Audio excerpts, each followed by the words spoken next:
Assalamualaikum, selamat pagi. Okay, hari ni hari Ahad, hari Minggu. Kita bersiaran lagi di Pantai Bumi Hijau, Sabak Bernam, Selangor.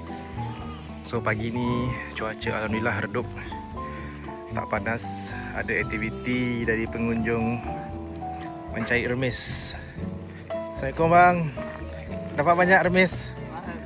Wah, dari mana bang? Dari Interview sikit. Sungai Panjang. Sungai Panjang, sini je lah. Remisnya dapat kecil-kecil je. Okey lah. Buat seronok-seronok Okey bang, terima kasih bang. Okay. Kita ada pengunjung dari Sungai Panjang. Banyak remis bang? Banyak dapat? Boleh lah. Dari mana datang?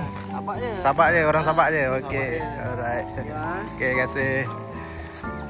Ni ada lagi aktiviti mencari remis anak-anak kecil. Dapat banyak bang? Banyak? Satu cawan kan? Penuh kan? Janji penuh.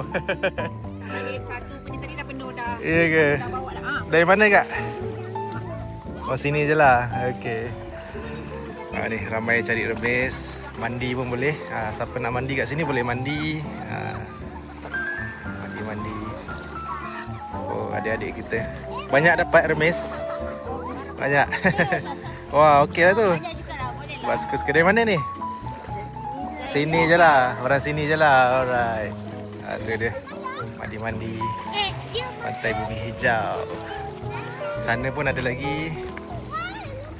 Okay, so kepada korang yang belum pernah sampai ke Pantai Bumi Hijau, jemput datang sini. Waze je. Waze location Pantai Bumi Hijau, Sabak Bernam, Selangor. So sambil korang cari remis dekat tepi-tepi ni, okay, kita boleh duduk kat tepi-tepi ni lah. Kita ada sediakan bangku-bangku batu. Kat sini pun ada pondok. Boleh pasang apa ni? Boleh pasang buayan. Right. So kat sini kita dah sediakan kerusi-kerusi, boleh duduk-duduk. Nak bawa makanan sendiri pun boleh. Yang penting kena jaga kebersihan lah. Kebersihan pantai kena jaga. Sampah kena buang di tong sampah yang kita dah sediakan. Kat sana tu ada tong sampah warna biru, boleh buang sampah dalam tu. Okey.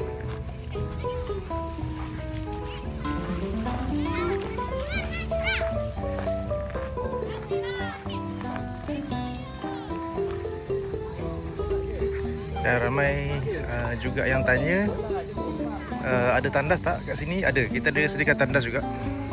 Okay, kita ada sediakan tandas. Di tandas kita. So tandas wanita, tandas lelaki. Bayaran masuk buang air RM1, untuk mandi, cuci-cuci lumpur RM2. Okay. Kat sana bahagian untuk parking lah. Korang boleh parking dekat depan ni boleh.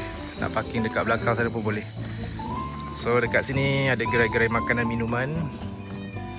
Boleh lah nak order makanan, minuman, macam-macam ada. Ada lagi gerai-gerai kita yang belum siap. Okay guys, ni so sambil-sambil kita berniaga ni, kita ada buat pembersihan sikit lah. Kalau tak ada orang, kita bersih-bersihkan pantai sikit, sapu-sapu apa yang patut. Dan setiap hujung minggu kita ada aktiviti untuk naik barrel train. Barrel train bayaran seorang RM5. Kita akan bawa daripada hujung sampai ke ban tepi laut sana. Kita buat 2 kali pusing. Ni Wak Lanun kita tengah bersihkan pantai. So itu saja daripada admin page Pantai Bumi Hijau Sabak Bernam. Jemput datang semua. Terima kasih. Assalamualaikum.